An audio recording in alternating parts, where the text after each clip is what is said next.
Welcome back, guys. Today we're going to talk about my lean green blood sugar machine. And I bet you won't guess what it is.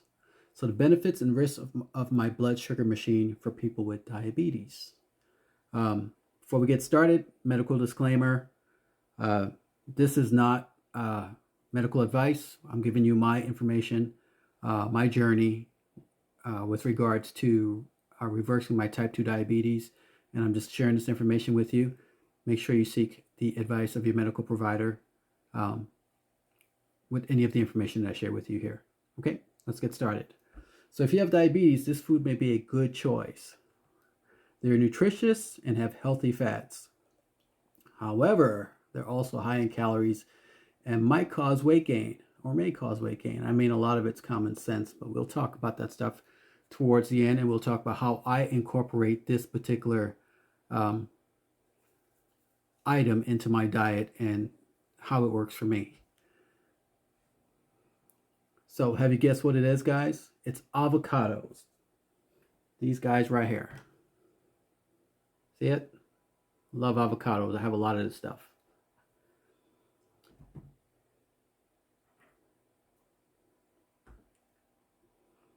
Okay. Using avocados as a substitute for other foods may help avoid extra calories. So that's the whole calorie thing we just mentioned earlier. So avocados have gained popularity due to their nutritional benefits. They're rich in vitamins, minerals, and heart healthy fats, particularly the good kind that can benefit individuals with type 2 diabetes like ourselves. They may also be a valuable addition to your diet for individuals with type 2 diabetes, as they may help with weight loss. Remember, they just said extra calories, so you might gain some weight, but now they're talking about a little bit weight loss, which is true, cholesterol reduction, and improved insulin sensitivity. So again, a common theme here is the metabolic syndrome, because we're talking about avocados helping you with cholesterol reduction, which is one component of metabolic syndrome, and insulin sensitivity, which is the second component of metabolic syndrome.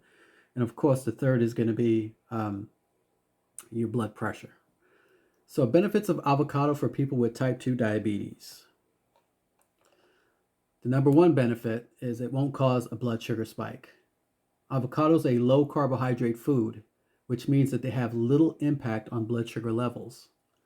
According to a study published in Nutrition Journal, adding half an avocado to a standard lunch did not cause significant changes in blood sugar levels for healthy, overweight individuals. Avocados are a good choice for people with diabetes because they're low in carbohydrates and high in fiber, making them less likely to cause a spike in blood sugar levels. This is in contrast to other high fiber foods that may still cause a spike in blood sugar levels. So we're going back to this whole fiber discussion that we have. Remember, I talked about psyllium in that video that I use throughout the day with all of my meals. Not all fibers are created equal. So yes, it's a good source of fiber. 1/2 of a small avocado contains about 5.5 grams of carbs and 4.6 grams of fiber. This is significant, or a significant amount of fiber, especially considering the recommended daily allowance for an adult is 21 to 30 grams for women and men over 50 years of age, and 25 to 30 grams for women and men under 50 years of age. Consuming a high fiber diet can reduce fasting blood sugar levels and A1C levels, as shown in a 2012 review of 15 studies involving fiber supplements. So we talked about this in one of my previous videos, guys. That's how important fiber is to the diet, because with the processed foods that we're all eating, for the most part, that's what's causing your type 2 diabetes. It's pretty much, diabetes is processed food disease. So fiber is the key here. So to increase your fiber intake, you can eat more low-carb fruits, vegetables, and plants like avocados, leafy greens, berries, chia seeds, and nuts. It may help with weight loss and improve sensitivity. Insulin sensitivity, that is. Eating avocados can help you lose weight and improve your insulin sensitivity. You know, previously it says it's high in fiber, you may gain weight. That is true. But the key here is you'll actually lose weight as a diabetic, and losing weight as a diabetic is very favorable to lowering your blood sugar and your A1C overall. A study found that adding half an avocado to lunch increased the meal satisfaction by 26% and reduced the desire to eat more by 40%. That's absolutely true. I figured that out myself as well because I don't moderate well. It's all or nothing with me. So moderation is an ongoing challenge or ongoing battle with me. So additionally, the healthy fats in avocados can help your body use insulin more effectively, as a 2007 study found that a weight loss diet high in monounsaturated fats improved insulin sensitivity more than a comparable high carb diet. So they're talking about monounsaturated fatty acids. That's what an avocado is. It's we call it a MUFA, monounsaturated fatty acid. So by incorporating avocados into your diet, you can feel full longer and consume fewer calories, leading to weight loss and improved insulin sensitivity. So this magic stuff here, this stuff here, it's really magic. Like everything I talk about is magic, but this stuff is wonderful. So it's loaded with healthy fats. So everyone says fats are bad. Fats are not bad, guys. You just have to eat the right fats, right? Olive oil, coconut oil, avocado, nuts, and things like that. Consuming high amounts of saturated and trans fats can increase your risk of heart disease by raising your bad cholesterol levels and lowering your good cholesterol levels. So trans fats, your vegetable oils, all that fried food, that's what they're referring to. On the other hand, MUFAs, monounsaturated and polyunsaturated fats, can help lower your bad cholesterol levels and increase your good cholesterol levels, reducing your risk of heart disease. And heart disease is a common thing with diabetics because of the metabolic syndrome, the cholesterol, high cholesterol component of metabolic syndrome as a whole. So good sources of healthy fats include avocados, nuts, almonds, cashews, peanuts, olive oils, and even coconut oil. Also seeds like sesame and pumpkin seeds. Not all seeds though, and not all seed oils. So there are risks with avocados, right? Avocados are very nutritious. They're considered a superfood. That's why it's so good for us diabetics. But they're also high in calories. I'll tell you guys how I deal with this stuff at the end. With, me personally. While the healthy fats in avocados can be beneficial for weight loss, consuming too many can lead to weight gain. So we're not going to go crazy on the avocados. And I don't think you're going to consume too many anyway because they're so high in fiber. After you add this to whatever meal that you're eating, you're going to feel satiated. You're going to feel full. You're going to feel content. You're not going to continue to feel hungry. But, it's a risk like anything else. To avoid this, it's important to practice portion control and use avocados as a substitute for high-calorie ingredients like butter and cheese. That's kind of what I do too, honestly. For example, you can mash avocados and spread it on toast instead of using butter. This will help you maintain a healthy weight while still enjoying the benefits of avocado. So before we go any further, my channel is not about me asking you guys for anything. I'm not asking for donations. I'm not asking you to buy a course so I can teach you how to lose blood sugar and lower your A1C and reverse your diabetes. I'm not doing that. But what I am asking you for is to subscribe to my channel, share it with other like-minded diabetics that need help, that can benefit from learning this stuff, because there's a lot of information out there, but I'm sharing with you what worked for me and hopefully will work for you and those that you know. Comment, because I like to know what you guys are thinking about the videos that I'm posting, if you get any value out of the videos that I'm posting. And make sure you like everything, like the videos. Okay, so that's all I've got to say about that. So how do you eat an avocado, right? According to the National Nutrition and Health Examination Survey, ran 2001 to 2008, people tend to consume half of a medium avocado in one sitting, which is more than the recommended serving of 1/5. I'll tell you guys how I do it.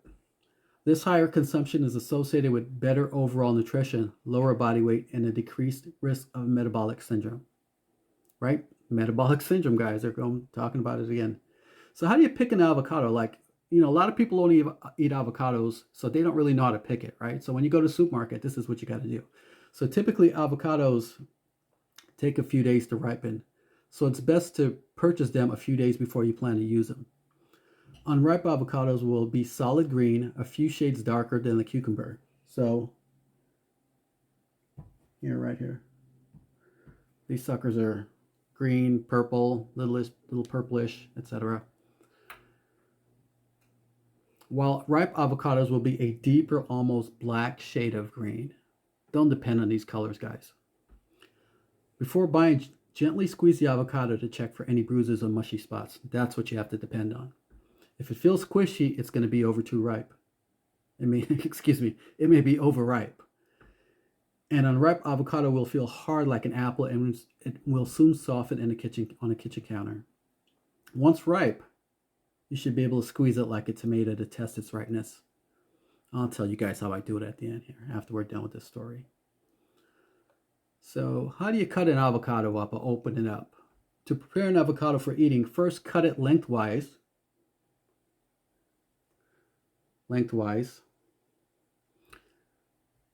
But be careful not to cut all the way through because there's a pit in the middle, there's a seed in the middle.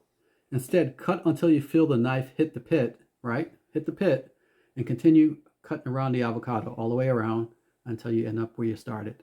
Once you have cut all the way around, gently twist the top and the bottom because you're going to have two sections now. Twist and pull the avocado two sides apart to remove it. So you twist and it comes apart. Use a spoon to scoop out the pit, then peel the skin away from the avocado with your hands or use the tip of the knife to separate the skin and gently scoop out the fruit. So I'll tell you guys how I do it after. Finally, slice the avocado and enjoy it. So if you want to slice it, put it on toast, that's great and everything. So how do most folks eat an avocado? It's extremely versatile fruit. A few things you can try: slice it up, put it on a sandwich, cube it, put it on a salad, mash it up with lime juice and spices and use it as a dip. And the lime juice, what that does is this avocado oxidizes just like apples oxidize. So if you just cut it up and leave it there, it's going to turn like a brownish, blackish color. So the citric acid from the lemon or the lime juice will keep it fresh in your salsa. Smear it on toast, which that's great. Avocado toast is really good. Cut it up and put it in an omelet. That's also a good idea. So what do you substitute with avocado, right? So avocado is a creamy, rich, mild, nutty flavor. So here are some ideas for ways to replace fats with avocados, because avocados are fat. Replace the bad fats with the good fats, right? Try putting avocado on your morning toast or bagel instead of butter and cream cheese. You'll be substituting bad fats with good fats, and which are also fiber rich. And it says butter. My opinion on butter is a little different. If it's organic butter is good for you. Not margarine, but real organic butter. Bake with avocado instead of butter oil. Avocado can be substituted in 1 to 4 for butter. Excuse me, a ratio of 1 to 4 for butter. Add avocado to your smoothies instead of milk for a blast of nutrients, fiber, and phytochemicals. I do that. It's pretty good. Substitute cheese for avocado in your salad to reduce saturated fat and make you feel fuller.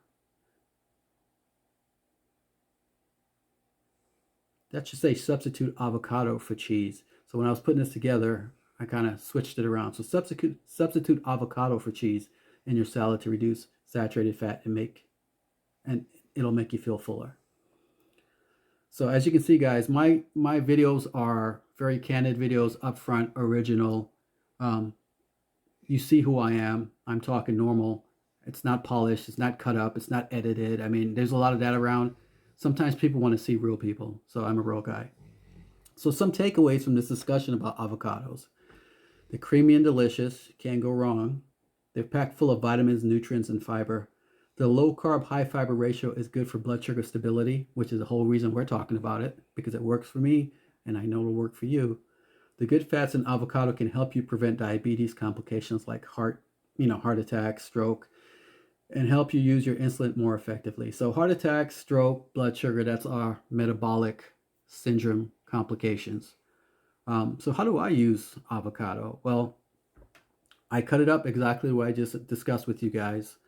And what I found is, because I don't go crazy and check my blood sugar after every meal anymore, I've done that in the past. I've been screwing around with this for 10 years, trying to figure out how to get over my type 2 diabetes, and I finally have.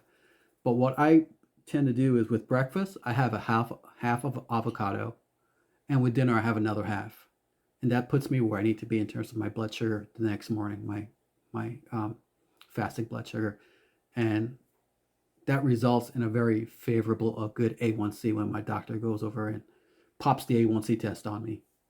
Okay, so that's pretty much it for avocados, guys. This is a super duper fruit. I mean, you got to have avocados. This is something you have to have in your diet as a diabetic, as far as I'm concerned. I think some of the things you need to do is look at your portion control as well. I personally don't have more than one avocado a day, but I track my calories also, and that's something we'll talk. That's another topic for another video. But remember, they're calorie dense, and you want to replace other fats with avocado if you can. So if it's butter, if it's cream cheese, I don't know what other fats. I mean, for me, I use it to lower my blood sugar, and I stay within the confines of my calorie restriction that I aim for every day. So, and it works fine. I'm not gaining any weight. I'm actually losing weight. My body composition is fully different. I was about 200 pounds. I'm anywhere between 160 and 165 now. And that took me about, I don't know, a year to do. I tend to go, in terms of losing weight, I tend to go with a half a pound a week, because I think any more than 4 pounds a month is a situation where you're going to gain the weight back. And I haven't gained the weight back, so I've been very stable with it. So avocado is one of the champions to help me get there, and it will help you as well. So you guys have a great day today. I'll see you on the next video, and I hope you find some value here. Don't forget to like the video, subscribe, tell other diabetics about it, and make some comments down, and get involved in our community tab and make some comments there, and I'll interact with you guys there. Have a good day.